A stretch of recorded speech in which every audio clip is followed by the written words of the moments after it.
Representative, good to see you again here. Tom Oliverson announced he is going to run for the speakership of the Texas House. What will he have to do, you think, to convince a majority of Republicans to get behind him?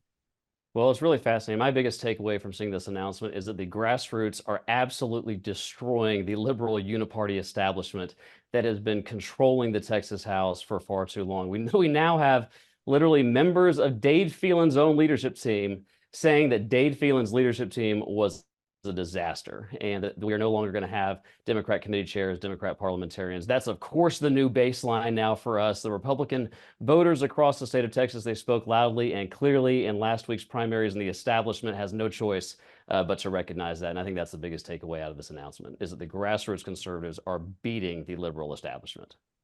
Who would you like to see run for that position? Anybody else? We've got a long time to go. There will be a lot of people jump into this race. I'm far less concerned, Jason, with any individual name right now. What I am focused on, and what I believe to be the number one priority of conservatives across Texas, is fundamental wholesale reform of the Texas House from what it has been, which is a liberal dictatorial body where far left progressive Democrats have been put in power and in charge of conservative Republicans, meaning that voters of Texas, through their elected conservative members, have not had their voice heard. It has not been the people's body for far too long. Anybody who thinks that simply saying, let's get rid of Democrat committee chairs or Democrat parliamentarians, that's enough, does not understand the times that we're in. Let's get into what happened on Super Tuesday. Governor Abbott was not on the ballot, of course. He was the big winner, though, really getting candidates who support school choice elected. The governor now saying that he's 2 points or 2 votes away now from getting school vouchers passed. Do you think that the remaining 2 votes are going to finally come around for him? I think they will, and I think Governor Abbott deserves a lot of credit for his leadership on the issue of school choice. In fact, I've been very proud to travel the state with him, doing something that perhaps is unprecedented, campaigning against so-called Republicans in the Texas House in favor of their more conservative challengers who will commit to putting parents in charge of their kids' education. So I've been traveling the state with Governor Greg Abbott, with Ted Cruz, with Attorney General Ken Paxton, campaigning to elect real movement conservatives who will finally respect the wishes of their voters back home. We've got, I think, 8 or 9 of the anti-school choice Republicans that were either taken out or pushed into runoffs. We've got, I think, 8 runoffs coming up. I am committed to helping many of those challengers defeat their liberal incumbents. We are going to make the Texas House Republican again. Do vouchers pass in 2025? I believe parents will be put in charge of their kids' education in the state of Texas for the first time in 2025. But quite frankly, Jason, this should have happened a generation ago. The liberal teacher unions have convinced so many people in both parties that this is some novel, extreme idea. There's nothing novel or extreme. This is the most common sense pro-liberty idea ever, to let parents who know the needs of their kids be the ones who decide what school environment is best for them. Texas will finally pass school choice. I wish we had been leading on education freedom. We haven't, but I think it's time for us to make up for it, not just by passing it, but for going all the way to the front of the line. Texas should make up for being slow to school choice by being bold. I want every family who wants education savings account, every family who wants school choice, every single Texas parent to choose where to put every one of their children in the state of Texas. That's my goal next session. Governor Abbott proposed last session $10,000 per child per year, which is larger than the allotment for public school districts. Should that money come with strings attached for accountability? So the ultimate accountability is with the parents. Anybody who says that private or parochial schools right now don't have accountability is just lying to you. They have the ultimate accountability because parents can walk away if the schools aren't serving the needs of their children. This is a program that will help the poor, economically disadvantaged parents who want nothing more than to give their beautiful children an education, but they're trapped in schools where they're subjected to bullying, to far left Marxist propaganda, and worst of all, that's not even teaching them the fundamentals of reading and writing and arithmetic and history. I'm trying to give, Governor Abbott is trying to give, Ted Cruz, movement conservatives across America want every Texas family to have the chance to give their child a quality education. What kind of school choice bill would you get behind? I mean, there's all kinds that are going to be on the table next year. What amount? What would you be looking for?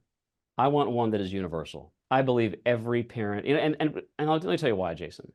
I firmly believe that every child deserves a quality education. And I say this as somebody who is a proud public school parent myself. I've got 4 young kids. They attend local public schools. My dad is a local public school board member. The private schools, the charter schools, the homeschoolers, and the public schools, everybody would be improved by letting competition do in education what it does in every sector of our economy, where over time quality goes up and costs go down. We could do this in a way that's fully, truly universal. We could save taxpayer monies, and we could empower every parent to choose where their child attends. And let me tell you what, every state that's tried this, we have improved outcomes for students. Parents are empowered. Teacher salaries go up. It's good for teachers. People often overlook this. And it improves the local public schools. If you are pro-public schools, if you want what Governor Abbott wants, what I want for Texas public schools to be the best in America, the only correct position is to support education freedom and school choice.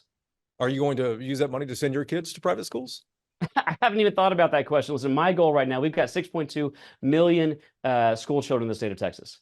What I care about is that every parent has the choice to send them to a public school. My wife and I will tell you right now, we voluntarily send our children to our local public schools because we are blessed to live in an area where I can send them to a public school and count on them getting a quality education. But not every Texan is that true for. And in fact, I will shock you with this. Only 24% of Texas 8th graders are proficient in reading. Only 23% of Texas 8th graders are proficient in mathematics. So to people who want to trap kids in failing schools, they are responsible for those children, beautiful children who deserve a bright and prosperous future. They're responsible for trapping them in those schools where they're not getting a quality education. I'm blessed to live somewhere where my kids can get a quality education. I want Texas public schools to be the best in America. But what's most important is that it's parents that get to be the one who decides where to send their children to school. And by the way, the voters of Texas agree to me. That might have been the biggest issue on the ballot in last Tuesday's or 2 Tuesdays ago primary election. Parents across the state stood up and said they are sick and tired of not just Democrats, but liberal Republicans being more beholden to liberal teacher unions than they are to them. They want to have a choice and they want to have a say of where their kids go to school. Based on election results we saw on Super Tuesday, the Republican Party of Texas is moving further to the right. Well, what do you think the next legislative session is going to look like? I don't think I agree with your characterization. I think Texans are conservative. Texans believe in liberty. They believe in freedom. They believe in secure borders. They want their state government standing up to a tyrannical and out of control government under Joe Biden's administration in Washington, D.C. And unfortunately, the state of Texas, we have a reputation for doing that. But far too many times we have not been living up to that reputation. That's primarily because of the liberal Republicans who control the Texas House, who tell their voters what they're will going things to look fight like for next session, though? Let's look ahead, 2025. Yeah. What do you think things will look like next session, though? Well, I can tell you, I'm going to spend every day between now and next session laying the groundwork. I want us to go from what was, I believe, the most liberal session in the history of the Texas House to the most pro-liberty session in the Texas House. I want freedom. I want bureaucrats to be disempowered. I want strong border security legislation. I want taxes getting under control. We haven't done anything to get spending under control. We need to pass Republican priorities like school choice, and we need to do more as a state to stand up to the tyrannical, unconstitutional overreaches of the federal government. That's my agenda. Wholesale reform of the Texas House. We have got to make the Texas House Republican again. Where do you see common ground with the minority party, with Texas Democrats? There are lots of areas where we can find common ground, where we both want to advance the cause of liberty.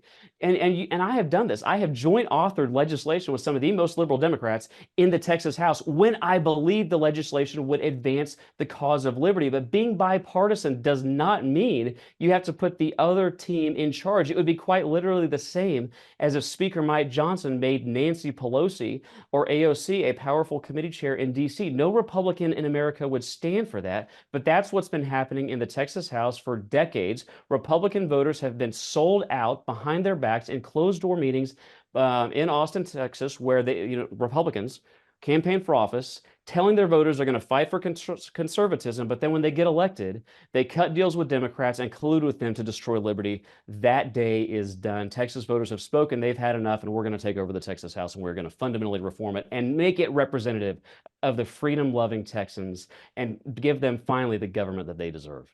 Representative, we appreciate the time as always. Thank you. Always great to talk to you, Jason.